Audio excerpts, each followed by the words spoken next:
Hello friends, आप सभी का स्वागत है आपके अपने यूट्यूब चैनल यस एकेडमी में। दोस्तों, आज हम पढ़ने वाले हैं टेक्सटाइल का टॉपिक है वस्त्र विज्ञान का महत्व। तो सबसे पहले हम जानेंगे वस्त्र है क्या।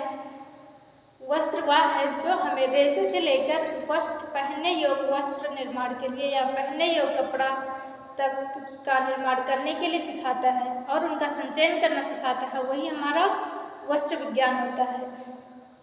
ठीक, और वस्त्र हम कई कारणों से पहनते हैं, जैसे मौसम से सुरक्षा के लिए, शरीर के आवरण के रूप में, और शरीर के आवरण के रूप में, व्यक्तित्व निर्माण में, पहचान के लिए, मतलब कई कारण ऐसे होते हैं जिनकी वजह से हम वस्त्र धारण करते हैं।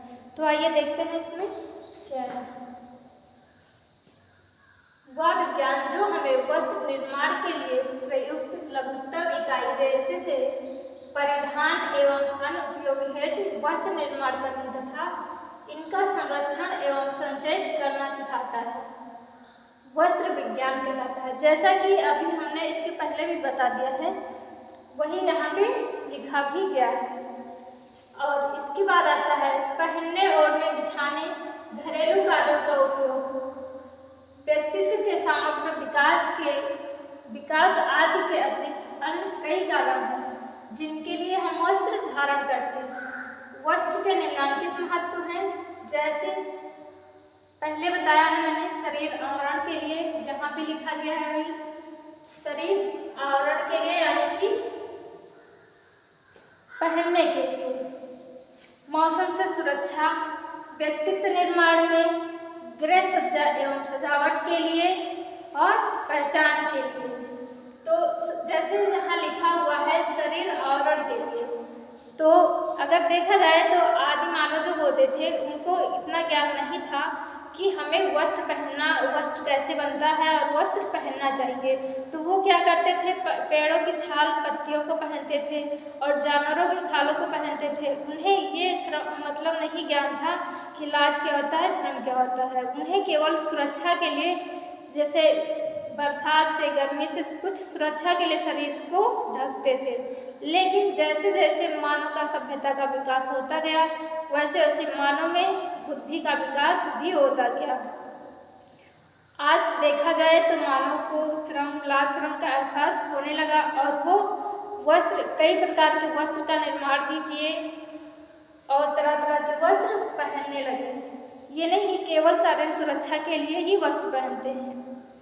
वस्त्र के उसको सुंदर दिखने के लिए, आकर्षण करने के लिए वस्त्र को धारण करते हैं। दूसरा है मौसम से सुरक्षा के लिए। मौसम से सुरक्षा के लिए भी वस्त्र का महत्वपूर्ण योगदान होता है, क्योंकि जब गर्मी अधिक होती है तो सूती वस्त्रों का उपयोग किया जाता है, सर्दियों में ऊनी वस्त्रों का, और बरसात में बरसाती वस्त्रों का। ये क्या होता है, हमारे शरीर की सुरक्षा करते हैं। उसके बाद आता है व्यक्तित्व निर्माण में। जैसे अगर हमें कहीं जाना है तो वहाँ अगर हम साफ सुथरे वस्त्र पहने हुए हैं तो वहाँ जाने में हमें कोई हिचक नहीं होगी, और अगर हम गंदे कपड़े पहने हैं तो वहाँ जाने में श्रम आएगी या वहाँ तक पहुँचने में बाधाएं उत्पन्न होगी, सोचेंगे कैसे जाएं। व्यक्तित्व निर्माण में वस्त्रों की महत्वपूर्ण भूमिका होती है। अपनी सफलता प्राप्त करने के लिए वस्त्र, हमें अच्छे साफ सुथरे वस्त्र पहनने चाहिए। इसके बाद आता है गृह सज्जा एवं सजावट के लिए। गृह सज्जा यानी कि घर को सजाने के लिए भी वस्त्रों का महत्वपूर्ण योगदान होता है। जैसे सोफा कवर, सोफे को सजाने के लिए, कुर्सी को सजाने के लिए, और बेड पे भी सजाने के लिए बेडशीट का उपयोग किया जाता है। इसी प्रकार कई तरह से फर्श, कालीन आदि का उपयोग घर को सजाने में किया जाता है। पहचान के लिए, जैसे हम अच्छे कपड़े पहनेंगे, या मतलब कई स्कूल होते हैं उनके ड्रेस अलग अलग होते हैं, वस्त्रों की भूमिका वहाँ भी काफ़ी महत्वपूर्ण होती है। अगर देखा जाए कोई पुलिस है या कोई पायलट है तो उनकी भी ड्रेस अलग अलग होती है। इससे उनको देखकर, जैसे डाकिया होता है उनका भी ड्रेस अलग होता है, उनको देखकर हम बता देते हैं कि हाँ ये कौन है।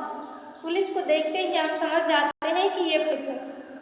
क्यों समझ जाते हैं? क्योंकि उनका वस्त्र, उनकी वर्दी उनका पहचान होती है। ठीक, आज के लिए बस इतना ही, मिलते हैं नेक्स्ट वीडियो में।